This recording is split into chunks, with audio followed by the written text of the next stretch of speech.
When you need a pedal-based drum machine, you really only have two choices: the Digitech SDRUM and the Singular Sound BeatBuddy. What are the differences? Well, stay tuned, because in the next few minutes, I'm going to tell you what they are.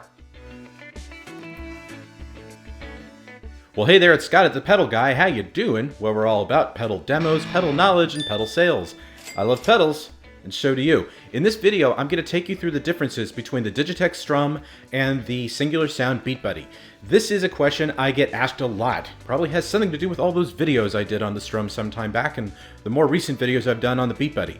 They both have some great pros and cons between them, but I want to make something very clear. Well, actually, a couple things. First of all, they're both great products, so I'm not here to bash one over the other. They're both great products, and one of them is going to be the right one for you. Basically, I'm just saying that it's not one size fits all. Secondarily, this video is going to be rather short because I'm just going to go over the differences. If you actually want to hear and see them in action, you have plenty of videos to choose from on our channel that will take you through everything you need to know about both versions of the BeatBuddy and, of course, the SDRUM. There's a ton of stuff here on the SDRUM. So let's get to the list. Okay, so let's talk about the fundamental difference between the SDRUM and the BeatBuddy. The SDRUM is a beat creator tool, meaning that you use the pads on the pedal or you use your low string and high string on your guitar or bass to create a kick and snare pattern. Once that's done, the SDRUM will then build a beat around that. And you also have the ability to create a verse, a chorus, and a bridge. The BeatBuddy is different because the BeatBuddy is a beat playback unit, meaning that the songs, the sounds, the grooves, they're already preloaded onto the BeatBuddy. Now you can create your own beats, but it has to be done externally through a computer using a digital audio workstation like Pro Tools or Cubase or something along those lines. And of course, that's something I'll cover in a future video. But for right now, that is the main fundamental difference between these two pedals. But now let's take a closer look at the two pedals and really start to differentiate the two. Okay, so let's first talk about the inputs and the outputs of the SDRUM.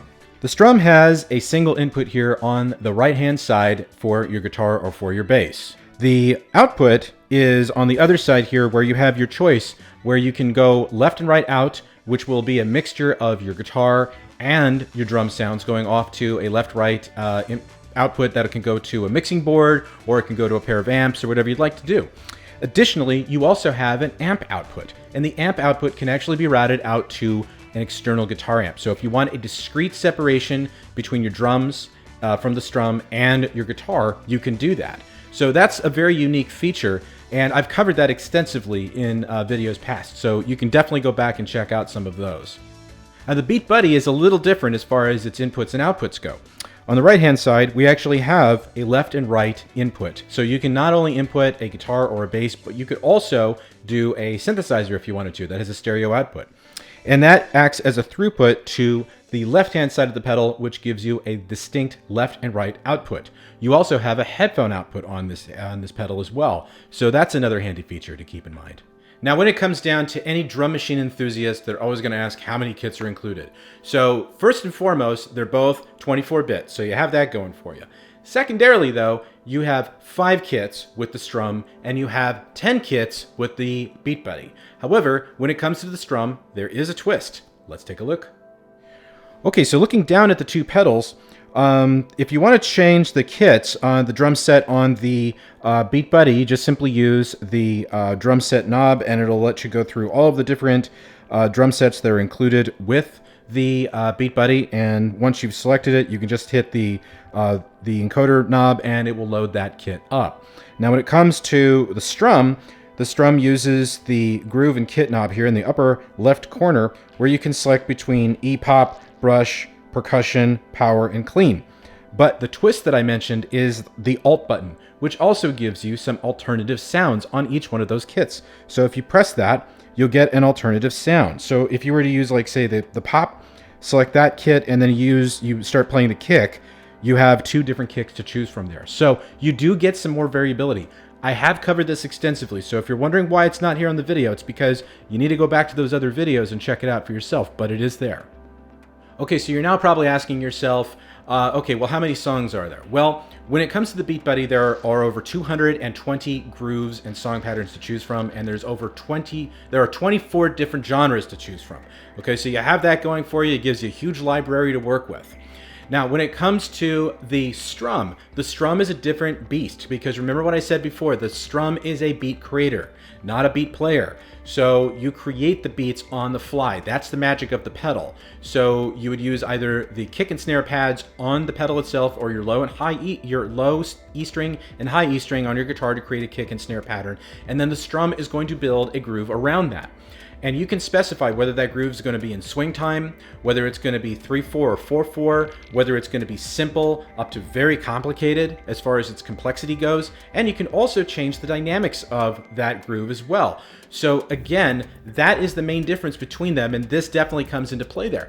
Now, one thing to keep in mind with the BeatBuddy is you can create your own song patterns, but you have to do it externally with a digital audio workstation and then import that by way of an app that's available on the BeatBuddy, the Singular Sound website. And we'll get into that in a future video, but for right now, that's the major difference between these two pedals. Now, one of the other things that people want to know more about is synchronization between the two pedals. And when it comes to the strum has what's called jam sync, which is on the back here, and it's powered by an 1/8 inch cable. That's a stereo 1/8 inch cable that can then go to other pedals from the Digitech family that support jam sync as well. It's their proprietary synchronization method. It's basically MIDI clock. It's just sent over a stereo 1/8 inch plug. Now you can get a cable that will enable you to go from jam sync to MIDI, but it's a cable that's made by somebody else. It's not made by Digitech. So that's an extra hurdle to jump. Now, when it comes to the BeatBuddy has a proprietary cable that you can buy from Singular Sound that works with the MIDI sync output here on the side. So it syncs like a champ and is definitely meant to be a MIDI syncer. So you can sync it up with like the Eros, you can sync it up with your favorite sequencers, your favorite synthesizers. So you have a lot of different variabilities there, but that is the main difference between the two. Now, I did a video on synchronization with the jam sync, so you can definitely check that out on my channel, and I will be covering the synchronization from the BeatBuddy as well in a future video. And of course, we were not meant to be ruled by a single foot switch. Both of these pedals have an external foot switch option that you can purchase. So there is the FS3X for the strum, which also works with a lot of the other Digitech pedals like the Jamman and the Trio. And then there is also the BeatBuddy foot switch, which gives you 2 momentary foot switches that you can buy to go along with your BeatBuddy. And finally, one of the most important things to keep in mind is the price tag. And the Singular Sound BeatBuddy is definitely the more expensive of the two at $299, whereas the strum is around $140 to $150, depending on the time of day. And that may be a big deciding factor for you, but Singular Sound isn't one to rest on their laurels, and they did have their own solution, which is called the BeatBuddy Mini 2, which is a smaller footprint and a smaller price tag of $150. Now, you're giving up some of the pro features that you would find in the BeatBuddy, but if you watch my videos on the BeatBuddy and the BeatBuddy Mini 2, you might find that the Mini might suit your needs. So have a look at it and see what you think. Well, that concludes our video, and I hope you found this informative and helpful. Hopefully it will help you in making your decision between these two pedals. If you have any further questions, use the comments section and I'll get back to you when I can.